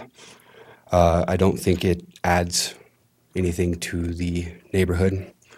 I don't personally think that it's a detriment when I pull out of my court and look across the street at that lot. There's a lot of trees. There's a neat old house that was built in 1945. And I don't see it as a detriment to the area there. And I certainly don't think that it's any more of a detriment than a proposed 124 unit storage complex that would be put in there instead. I very much share the emotions of all the other homeowners in the area, especially that the research that recommends that this be passed seems very incomplete without speaking to the, especially with only giving just a little more than a week to get letters in from the time that letter was authored, and then it had to be sent out, which took a few more days, and then it had to be sent back and returned by August 1st. So without taking into the consideration the emotions and the thoughts of the homeowners in the area, it seems that or any report coming back would be incomplete. Thank you very much. Thank you, Mr. New. Any additional public comment? Sorry, Richard Stratford. One last comment that I had that Mr. Provost brought up as far as the metal structure not meeting the current residential homes in the neighborhood. I just want to ask the Nows, what type of roof do you guys have? Building metal. Metal. Okay. So, I mean, that is the most close proximity house out of all of them, and it's metal. So I just wanted to reiterate that. I'm Charlie now again. Yeah, he's got me there. My building's metal. But it does not negate the fact that when they say it doesn't change the views, I look out to the west now, I can see the trees and the mountains and everything. After this bad boy's built, all I'm going to see is building, metal building and spotlights and stuff like that. It's not going to be the same, and you know what I'm talking about. And there's a lot of the neighbors that I talk to that wouldn't come tonight because they're embarrassed to stand up in front of people and talk. They say I'm not a good speaker, and so, they're going to take it lying down or whatever. And so, but like I said, if you're going to base your vote on staff recommendations and all of the legal and code issues and everything else, then we've lost the battle. We're here to discuss with you the human element and how it's going to affect us, whether it's the people on the other side at Mullen Trail across the street or us and so forth. My building's metal, and I'll give you that. I don't know how many of you have been out Mullen Road and you see my building there. It's got the cars in the windows. If you'd have saw that lot before I bought it, it was a trash heap full of broken equipment and piles of garbage. And I've turned it into a show place. Not so pretty now because I'm building up on the other end. You know how it is when you are digging and putting in things, you tear the hell out of things. As soon as we get the building up, then I'll put in the pavement and the sidewalks and the rest of the stuff, get my grass back in, it'll be a show place again. So everybody's excited that I've cleaned up that mess that was there. And any of you that went by there before I did it, you can remember what it was. It was nasty. And we've done a lot to improve the neighborhood, and that's what we just seek to preserve. So anyway.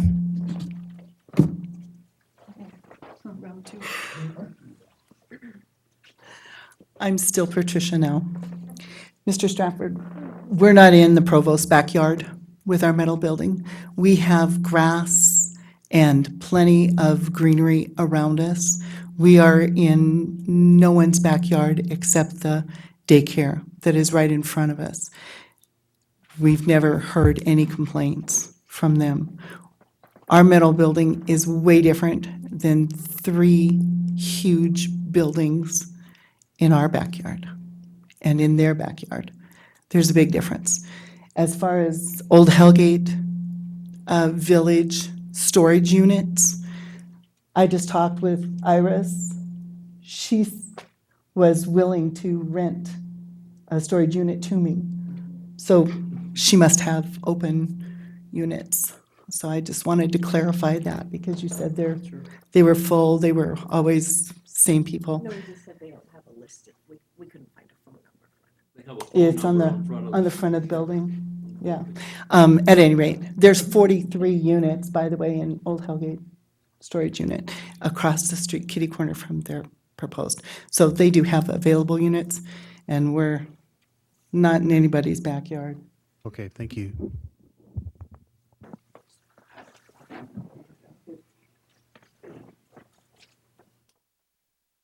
Sorry, I know it's a lot. I just wanted to say one thing to the point of Again, could you identify yourself, Kelly please? Provost, that I really appreciate what Shannon was talking about the growth, absolutely, and a lot of the developments and a lot of new housing and a lot of things, and they were pertaining that to the more need. And I don't know if you guys care about the need or not, but I just wanted to say that most of the time that people are buying and needing storage units, that it's not necessarily important if it's 2 blocks from their house, and that it's usually a temporary living situation. And so that the people that are building their permanent lifelong homes that are not on a property of a huge storage unit are probably not going to be necessarily needing that. And of course, that's not necessarily true, but I thought it was worth a point that seemingly some of the things and examples they were saying about having, somebody's got to pay out right away, isn't the situation that they're saying that, when they build these big houses and the big flood of growth. And that's all. Thanks. Thank you.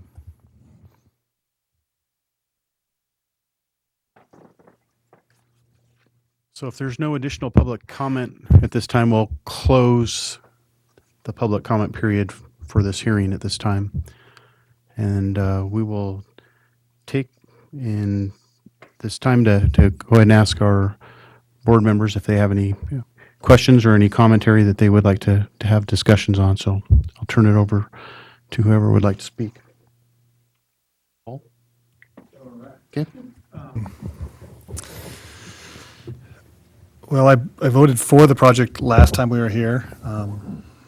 And, there's been a lot of comments today on the project, a lot about need. And I contend maybe that's the least important here for us, is that because it's an undefinable thing. Is it needed? Is it needed today? Is it needed tomorrow? I don't know, and I'm not sure that anybody really knows that. But it is a unique situation. We've seen several storage unit facilities in front of us, residential mini warehouses or whatever. And with those, they've all been different scenarios, and this scenario's got a bunch of houses around it, and we're hearing a bunch of compelling information about why it may or may not fit there. And so I think it is worthy of 2 hearings, and it is worthy of our deliberation and care with our decision on it. Yeah, Paul, I appreciate your comments. Obviously, I voted against it last time, and just like last time, I don't think it's a clear-cut answer either way. I just wanted to clarify a couple of things. One of the gentlemen, Charlie, had mentioned the human element, and that is, it's at least in 2 different spots, something we're supposed to consider, adversely affect nearby properties or their occupants, and then express public opinion on the above consideration. Those are 2 of the factors we need to look at, but those aren't the only 2. And so, it's tough here in this situation. We didn't create the zoning. It is, in the wisdom of the county commissioners, it's listed as a special exception. And, there are other criteria that we're supposed to look at. And, I guess just to reiterate kind of Paul's comments, it's, we see a lot of these warehouses, residential mini warehouses, is to clarify another issue. That's the definition in the zoning. I think it's because of and I actually have the definition. So a residential mini warehouse, a mini warehouse where storage is restricted to storage of household goods, recreation vehicles, and similar items, as opposed to commercial or industrial mini warehouses, where the goods and equipment that could be stored are broader in category. As Paul said, we've seen these before, and I think it's good to have this discussion today from members of the public and from the board as well, because, it's not an easy decision either way.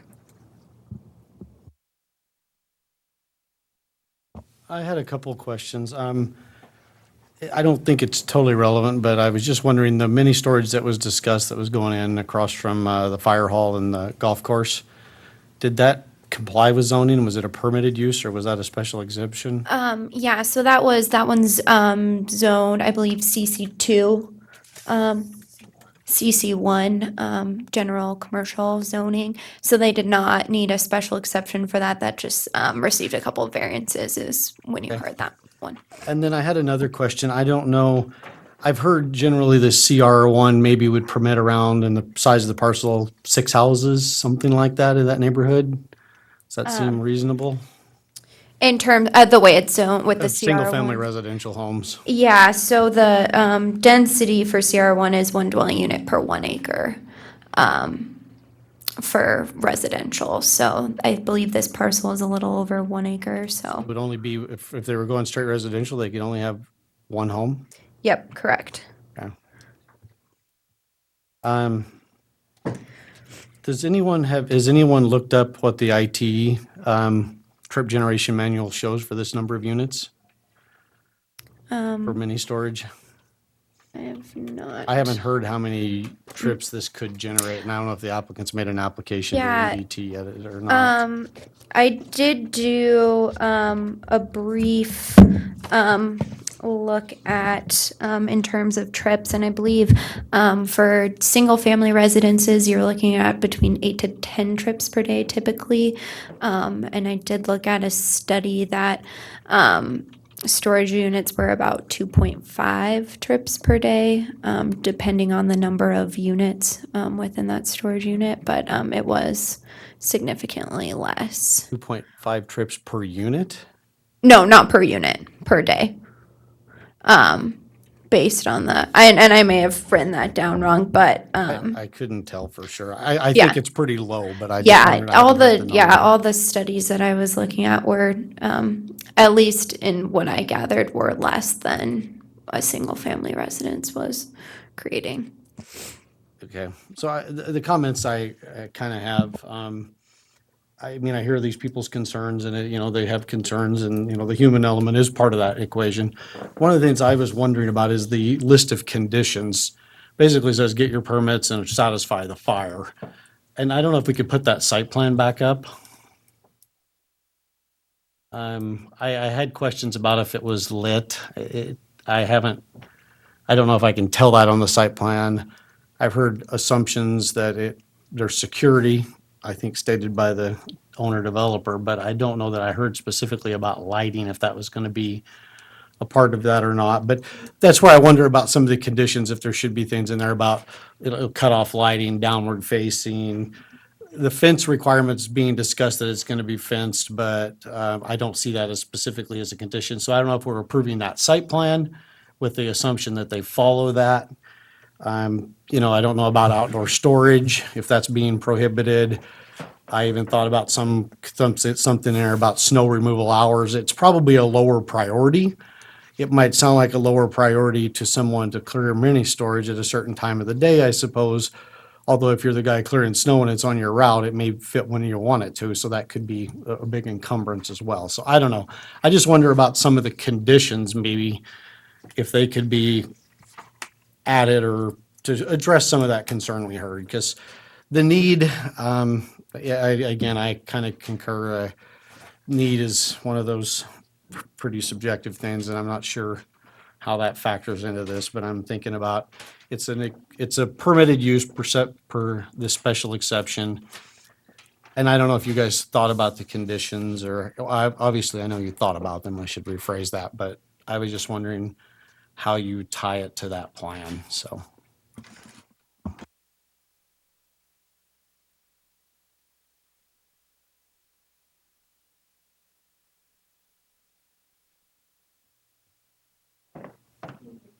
Any other comments? Go ahead, Ryan. I think that part of the lighting is, and again, I'd have to defer to building, but I believe that a lot of those criteria are spelled out in the that's right, either dark skies or in the building code requirements that will be implemented with any building permit. Permitting process, Yes, and that very well correct. could be. So I'm not 100% sure on that. It's something that if there is a concern about the lighting and cutoff lighting, I can understand why a neighborhood wouldn't want a lot of light blasting outside of the boundaries. And with most of the new ordinances, we're seeing night sky requirements so that they can't have and actually have to provide a Photometric survey. photometric survey so they can understand that. So yeah, I agree with what you're saying there. But anyway, Ryan, I interrupted you. I'll let you go ahead. It's all good. I guess I was just going to state that the human factor in this one is one that weighs on me. I agree with Babak on this quite a bit. So it's a tough decision. I heard a couple items from discussion that were also brought up by Andy that I agree with, that maybe we should talk about more, and that's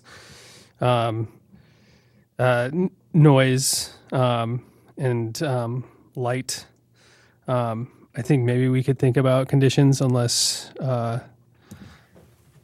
you guys can clarify the photometric survey Yeah. requirements for this type of facility for Yeah, us. so a couple things in zoning under the parking section for supplementary regulations states that lighting used to illuminate a parking area or its sign shall not glare onto any abutting property or street in excess of 5-foot candles. I know 5-foot candles doesn't mean a lot, but in terms of looking at conditions, it does state that any other conditions as will make possible the development of the area in an orderly and efficient manner and in conformity with the intent and purpose of this section. Looking at imposing conditions on it as well. So. And I will remind, the board members that, we can place conditions if we feel they're appropriate for this situation. But they have to be something that we can quantify and say, what are the reasons for the condition, and make sure that it's very clear of why we're asking for that.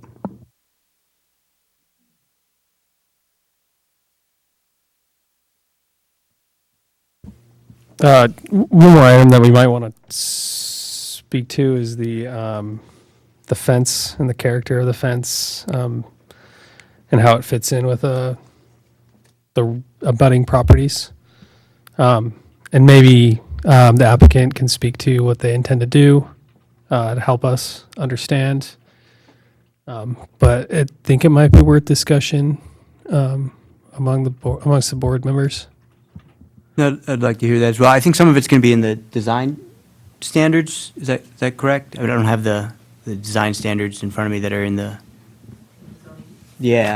special design standards section. I've got the table of contents, but I didn't bring section 4.03 G as in golf.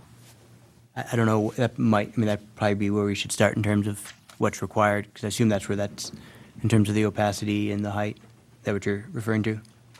Yeah, opacity, height, character.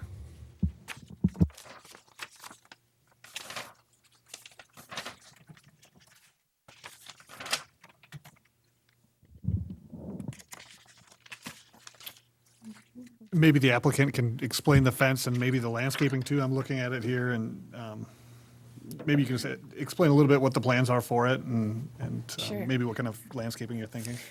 Shayna Stratford. It's razor wire all the way around. No, I'm teasing. It's not. It's a 6-foot high chain link fence with natural tan colored slats in it. And like it shows on the plan, there are huge existing mature trees that we're keeping in place and moving a few along that. Well, it's the west side that borders Mullen Trail properties. And so there's a significant landscaping buffer of 15 feet all the way around, with the mature trees being moved or staying in place. And then it's just chain link fence like in normal residences, 6 feet tall with the slats to create the 75% opacity. And then in the front of the property, we're going to do some like wood corners, just to, because we did take great care in trying to make it as visually appealing and to fit in with the neighborhood as possible. And then, around the border, it's landscape just like a home would be, with rock and bark and plants and things like that. Appears that the standard may be 5 foot of landscaping, and it exceeds that in many spots, many locations, and at least along the western border there. And if I'm looking at it right, yep. Bridger Stratford again. Do you guys have our application by chance? Well, we've all received it, and But you don't have a copy of it right now? Okay. but I'm looking at the site plan right here.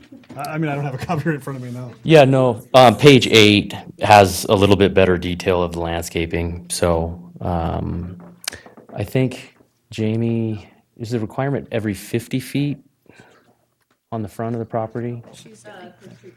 Yes. Thank you. Okay.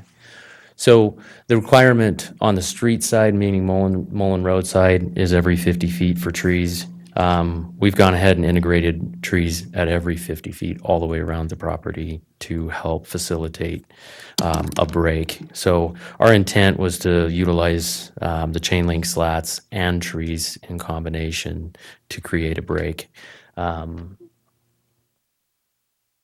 Yeah, page 8. So yeah, the green trees there, I apologize, I don't have an exact count of what trees are there. So we completely redesigned the facility to accommodate maintaining those trees along that western property for the homeowners there, and integrated transplanting trees from the front of the property along there. So that's a fairly accurate representation of what the trees are going to be in that 15-foot setback. And that was our intent, was to limit the visual impact for as many of those properties as we can. Clearly to the north, those properties looking down through there are some significant trees there already. There's also a significant elevation drop to the north that does affect their view of being able to see the ground level of the complex, which we thought was a positive also for the homes to the north. So there was a lot of planning that went into that, and an effort to maintain the trees that are there and integrate them into buffering and hiding that specific building from the majority of the landowners. Does that answer your question? Yeah, it does. I mean, it's definitely worth mentioning what you've got Totally. proposed there, and it does exceed the standard in a lot of ways. And Totally. You're being mindful with the trees. Okay. So just to clarify on that height, or the fence requirement, the maximum height cannot exceed 6 feet in a residential zone, which is what we're in, and then minimum opacity is 75%. So that can be achieved through slats, it can be achieved through walls, other types of fencing.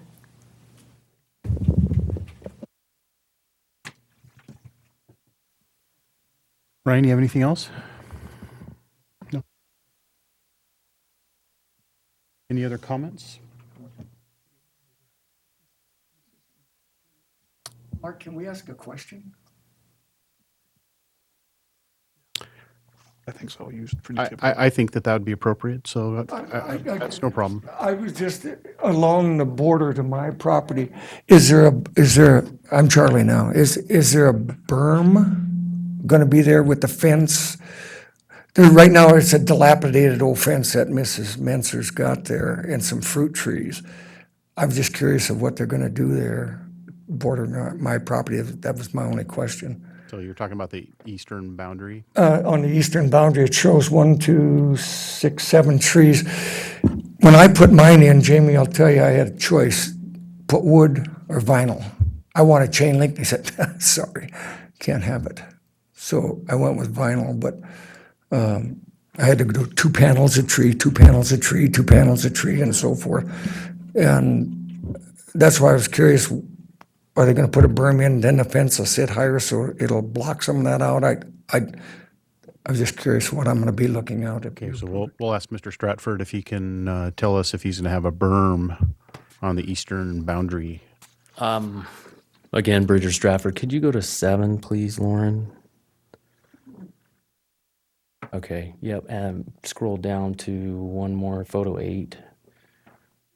So that's Charlie's building right there, and he's building his house on the north side of that. So along that fence line, you know, like you said, he has vinyl probably every 16 feet and then a tree. Yeah, there's 16 feet, and there's going to be a 5-foot opening for a tree. Yeah. So in our minds, in all honesty, I thought that that served as a great break between the properties for their sake, that he already had that established. Our intent was to use chain link trees in our 5-foot buffer and slats. But given that particular situation on the 4 sides, thankfully he had already put that fencing and trees in to where I think it's a great natural break already. So the question of a berm is that there is not going to be a berm? Okay, okay. I just want to make sure that we're answering the question. So no berm at this time. Okay.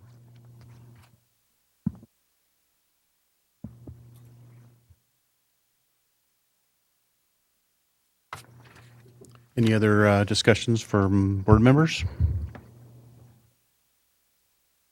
Just a question for the members. I mean, we threw out potentially, a couple folks had mentioned the possibility of adding conditions. Did anyone have any specific conditions that thought merit some discussion, or, I mean, unfortunately, I don't have any right now off the top of my head, but I didn't know if anyone who was thinking. Did we get an answer on the lighting, Jamie? So it can't exceed in excess of 5-foot candles. I agree, photometrics are a good way to understand actually what's going to happen on the neighboring properties.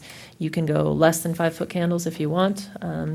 You know, they can do refractor panels on those lights based on comments that you've heard from the public. I mean, that can be your simple finding that, you know, you're going to impose a condition for lighting based on comments that you've heard, and to detract from that.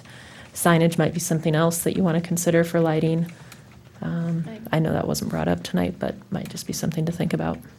Right, and I think it might be appropriate, in some regards, it might be appropriate to you know, ask the folks that are going to put in this facility, if it was to be passed, to be able to prove that they're not going to have an impact with lights shining, because I've heard that more than once here tonight, where the concern has been, hey, we're going to have light shining into our houses and into our bedrooms and into our yards, and you know, and I think that's something that's really, that I think can be managed potentially, but it is a situation that in order to make sure that that's going to happen, this group here tonight is going to have to maybe make some determination of what's reasonable. So, Andy? I guess I would not be opposed to adding a condition, because I think when I heard Jamie read that, the one concern I had is it said parking areas. And if you look at the plan, there's only the eastern boundary is proposed as parking, and I'm not, I guess, that up on what photometrics are and all that, but to me, it's always cut off and downward facing and keeping the light on the property, and maybe Ryan or others have got better ways that could be conditioned, but I think maybe strengthening that as a condition would be appropriate. The other ones I brought up, the outdoor storage, I don't know about that. I don't think there's a lot of opportunity for that anyway, and the site plan looks to me like it's.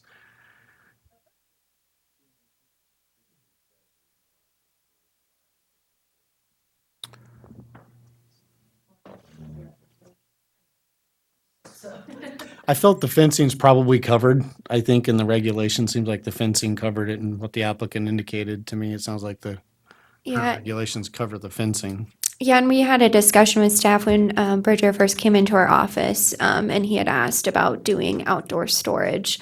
And I believe the regulation, when Jamie finds it, reads specifically that you're required an office to do outdoor. It can't just be simply outdoor storage by itself. Yeah, it can't just simply be. Number 5 of your report, where it's referenced.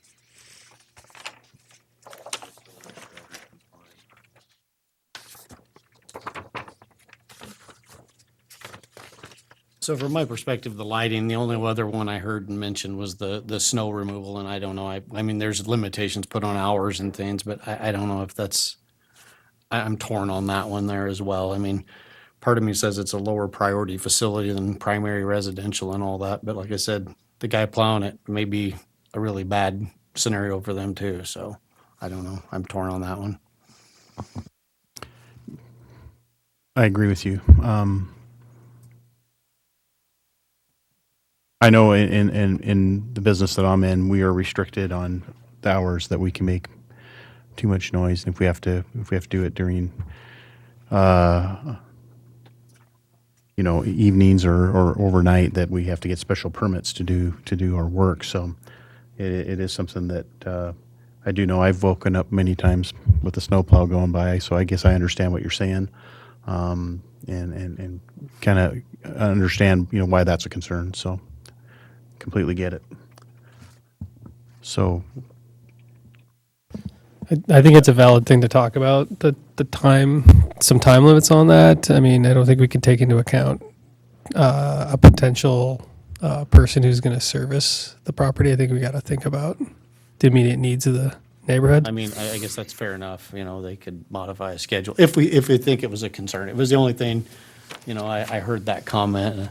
I don't know how disruptive it would be with the barrier and the buildings and the trees and things. It may not be overly impactful. Not sure it would be any worse than the garbage getting picked up it wakes me up when they come at 4:30 in the morning. But I don't know, it's just a consideration back to that human factor we heard, and I guess I think deserves some discussion and maybe what others think. on the outside storage. Yeah. Okay. So outside storage is permitted. It has to be confined to designated areas and shall be restricted to recreational vehicles.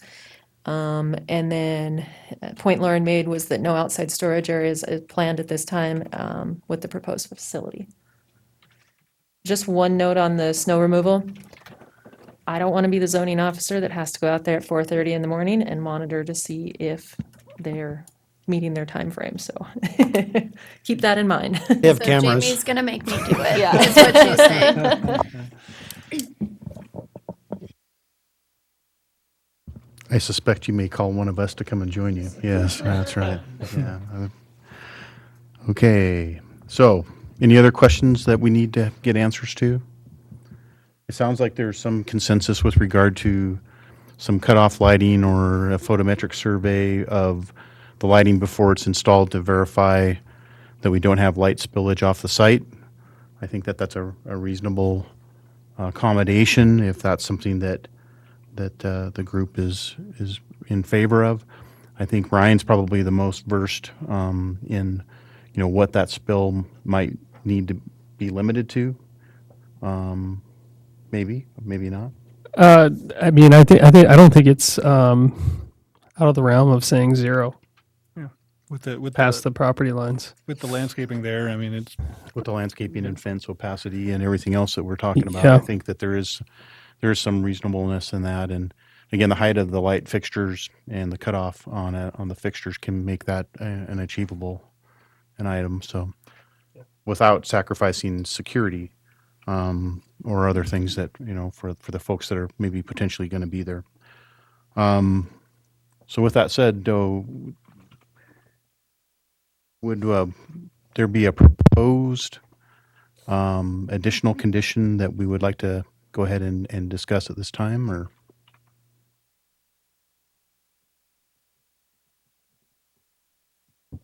Would we do a condition before voting on the main motion? I think we could probably want to do, if we're going to add a condition, I think we can stipulate the findings that support that condition. And we'll probably end up having to sign off on any additional condition as well, or at least I will, as board chair. And I would be in support of that, I guess I'm not, I think that to say zero is potentially a concern I have, but I think if you feel that's attainable, that we should try and push for that. I guess I just don't know if that's a reasonable requirement at this point, or if it's limited to 1 foot candle or whatever. I guess that's my concern at this time, Ryan. Yeah, I mean, maybe we want to limit it to one or something like that, but I think it's totally attainable. Because inevitably to say there'd be no zero offsite past the property line is potentially going to be, but 1 foot candle or some other means for trying to identify to minimize any spillage is really a concern. So Does downward facing and cutoff not fix that? still I with don't know the answer to with that.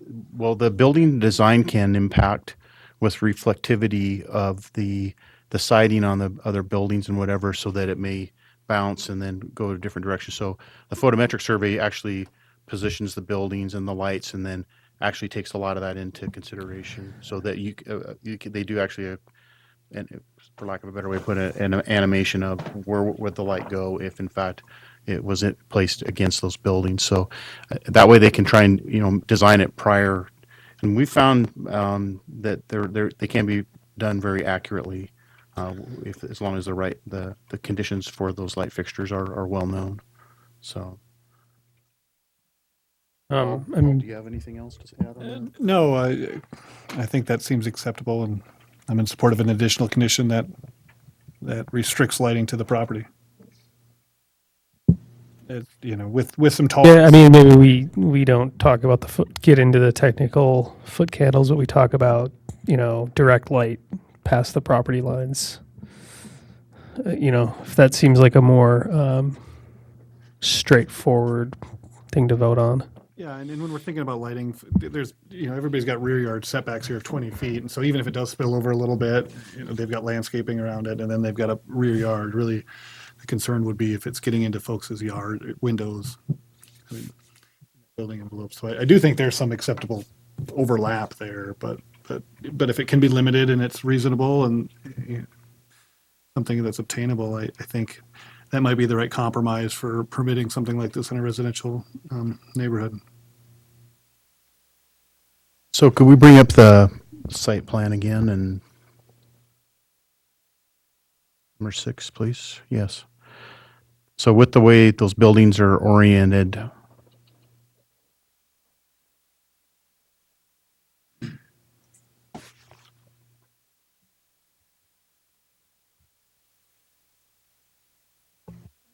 so will all the building lighting be building mounted? Yeah, and it's downward facing, which is in our application, it's downward facing.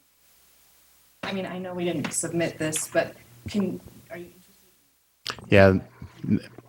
Yeah, that probably won't really help at this point. I just wanted to make sure that the lighting is not going to be a perimeter lit on poles or anything. It's going to be on the building face itself. 100% down directional on the building itself. Okay. So Possible without overlighting. So can you come up to so we can just have this on the record. So your lighting is going to be on the building face, and do you have a problem with a condition that if we put on this on this special condition hearing that would not allow any light spillage off your site? 100% not. So you would have no problem at all with that. So no No light issue. spillage off your site. No Okay. issue. So with that being said, I think that's a reasonable condition at that point. The applicant is agreeing that that's not of any duress. I think it's at least a good indication. So we could just add that as a condition, so there won't be any light spillage off the site from any of the fixtures that are mounted to the buildings. Okay. Any other conditions that we want to talk about?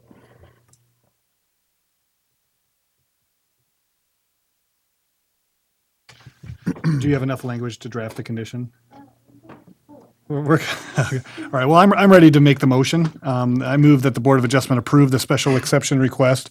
And there can be additional comment on this, so let me. Yes. Yeah, but I move the Board of Adjustment approve the special exception request to allow for a residential mini warehouse. The property is located at 6250 Mullen Road and is zoned CR1 residential. This approval is based on the findings of fact and conclusions of law found in the staff report and public testimony and subject to the following conditions. Condition 1, all other necessary permits administered by the agencies other than Community and Planning Services shall be obtained by the property owner or designated representative. These permits may include, but are not limited to, building, electrical, mechanical, approach, and sanitation permits. Condition 2, the mini warehouse buildings shall be redesigned to provide full fire apparatus access, subject to review and approval by Missoula Rural Fire. Approved fire apparatus access roads shall be provided for every facility, building, or portion of a building. The fire apparatus access roads shall comply with International Fire Code requirements and shall extend to within 150 feet of all portions of each facility and all portions of exterior walls of the first story of each building as measured by an approved route around the exterior of the building/facility. Approved fire access shall be reviewed and approved by Missoula Rural Fire at the time of zoning compliance permit review. All right, and the third condition, all site lighting shall be building mounted and downward facing and shall not permit light spillage over the property boundaries. So we have a motion at this time on the floor. Any discussion? That's right. Do you have a second? I'll second. Okay, so we have a motion and a second. Sorry, is there any additional comments or any more discussion on the motion on the floor at this point? Mark, can I make one additional comment? Sure, Jamie. So I know that we talked a little bit about landscaping and if they were held to the site plan that's submitted with the application. I just want to clarify that the answer is yes, they are held to substantial compliance with anything that they do submit. So what you see is what you're probably going to be expecting, subject to the modified conditions, so. Okay, thank you for the clarification. Any questions about that, folks? That's our normal expectation, is what's submitted is what we're going to be living with. So, no more comments?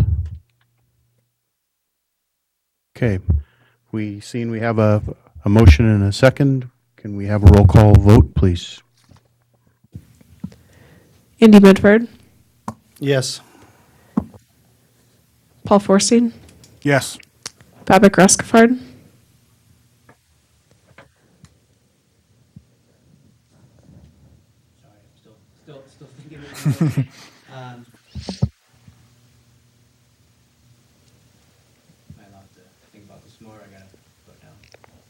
I can probably come back. I think that's okay.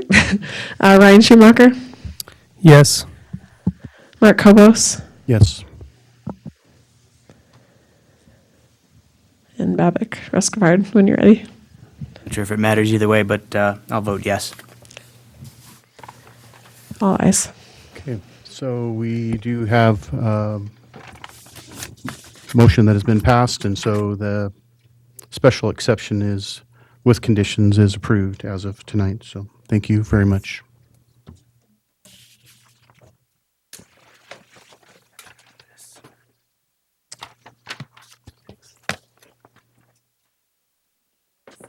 So at this time, we'll go ahead and move forward with old business. So we have some BOA bylaw information. Jamie, are you going to give us some homework? Okay. All right, we'll be done. Okay.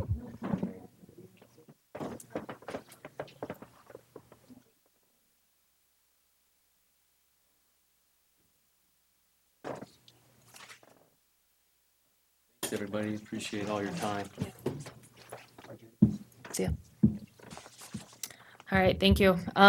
So my apologies for not coming back to Board of Adjustment since April, but I've had floodplains and whatnot to deal with in conferences, so apologies there. But my My hope is that we can wrap up the amendments to the Board of Adjustment bylaws tonight.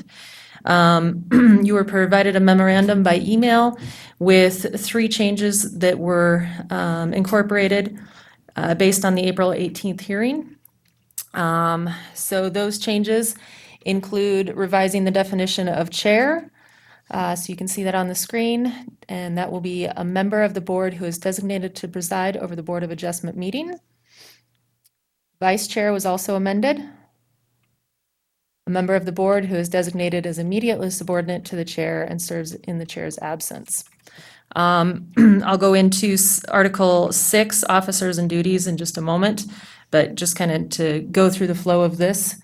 In Article 4, number 5 here, we added the word zoning, where in the last portion where it says zoning regulations shall be observed and substantial justice done. That was just a clarification. We're looking at the zoning regulations. It's just zoning variances. That's the only ability that you have to grant. So you can't grant variances to the Public Works Manual or something like that.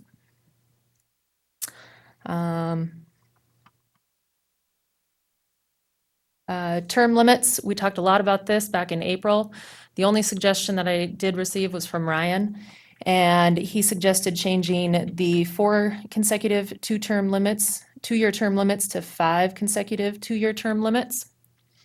And again, we're keeping in there that past members can reapply to the board after a year waiting period, and then if you're reappointed, that term limit starts over. So again, any suggestions that we have, we can also discuss those here, but that's the only comment that I received since April.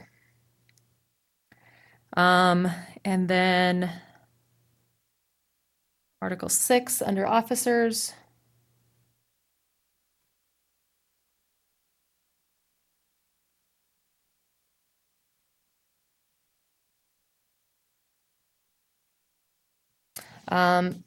So just clarified here, that board members shall vote to elect a chair and a vice chair. It was kind of confusing between this section of officers and the definitions of what a chair and a vice chair was, so I just tried to clarify that here a little bit. And so those were the only changes that I incorporated based on the comments that we talked about in April. So the original bylaws had no term limits, correct? Correct. And then in the first draft, staff proposed a 2-term limit for a total of 4 years? Was that what I remember? Let me look back. I can't remember what it was, but I think the main thing was that it wasn't clear that you could reapply ever.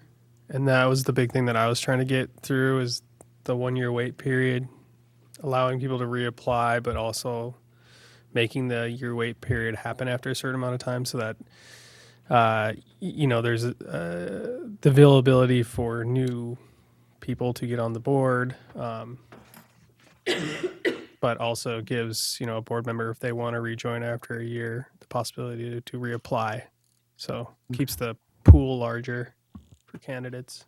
With the term limit's interesting in that you have to get appointed by the commissioners anyways. The last time I applied, I had to go sit with the commissioners and talk to them.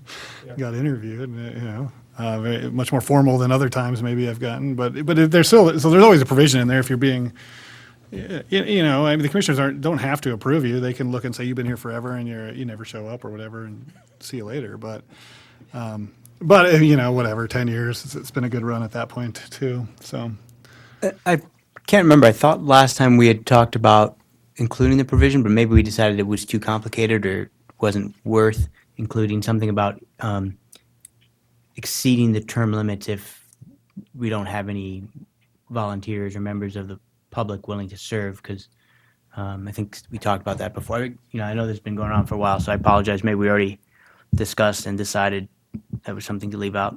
Yeah, I remember talking about that as well. We have trouble all the time filling our alternate positions. It's pretty uncommon for us to have 5 regular members. I suppose we could add something in there.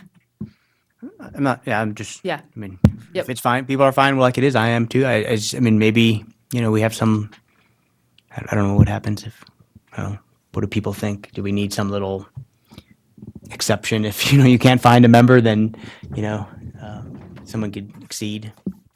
I mean, they'll have 10 years to try to find a member for each person. I think I don't know. I don't think we need to get into it personally. My input would be that with my terms on this board, that we have not ever had a situation where we had to not have a hearing. Okay, so we've always had at least a quorum to hear one since I've been on the board. So yeah, sometimes it's been the bare minimum, but Right. but it always has been enough people showing up to take care of it. So, and a lot of times there was times when we had to seat more than one alternate too. So Yep. to get a quorum. So, but in general, it hasn't been a real problem from my perspective. And again, your quorum is 3, so technically the board could function with 3 members. It's not ideal, but technically it could function with 3. Yeah, I'm okay with it as is. I mean, if 10 years down the road or however many years down the road, I mean, the county commissioners can always throw these out and, Yep. amend it or something if Yep. there's a need. So, it's not like we have the final. And we usually have just 2 alternates, right? 3 alternates. Or 3. Okay. 5 regular, 3 alternate. Okay.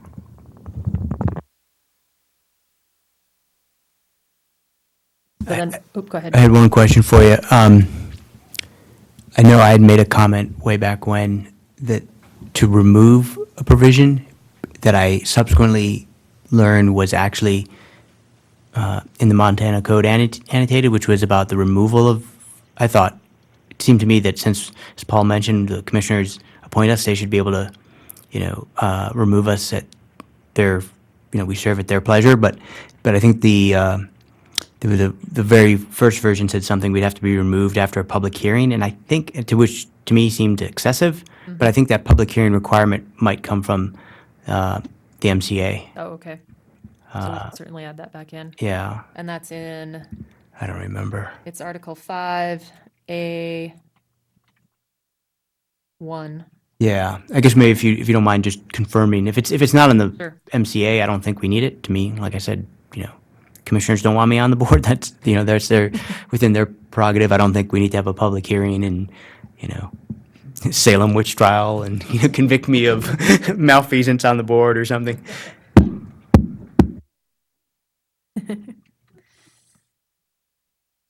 Yeah, so I'm fine with that. I mean, my goal tonight is to hopefully get these approved by the board, and then with a recommendation that the commissioners approve them as either presented by staff or as modified by any conditions you may have. We can add in there that to have staff verify the requirements of MCA for that public hearing. Could have brought it, but I forgot. I don't have a copy with me either, sorry.